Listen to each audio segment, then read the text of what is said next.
ঢাকায় ঈদের ছুটির মজা শেষ। এই মজা শেষ হয়েছে। আমার লাস্ট ভিডিওটা করা এটা হচ্ছে আমি পররাষ্ট্র মন্ত্রণালয়ের সামনে থেকে শুরু করেছিলাম। আমি শেষ গিয়েছিলাম হলো বিজয় সরণি পর্যন্ত। বিজয় সরণি পর্যন্ত আমার যাইতে সময় লেগেছে 6 মিনিট 40 সেকেন্ড। এই ঘোরার মজা মানে এবারেই ঈদের ছুটিতে মজা শেষ হয়ে গেছে। তো রাস্তাঘাটের যে অবস্থা দেখেন আপনাদের আমি দেখাচ্ছিলাম।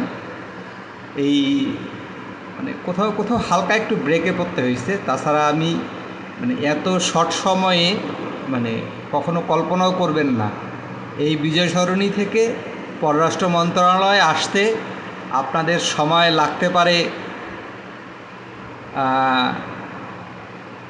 1.5 থেকে 2 ঘন্টা। মানে সে সময় চলে আসছে।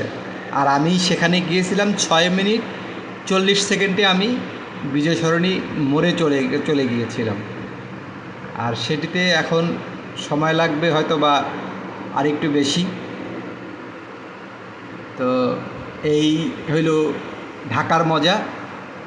সবাই ঢাকায় চলে আসছে, ঢাকার মজা শেষ করে দিয়ে আসছে।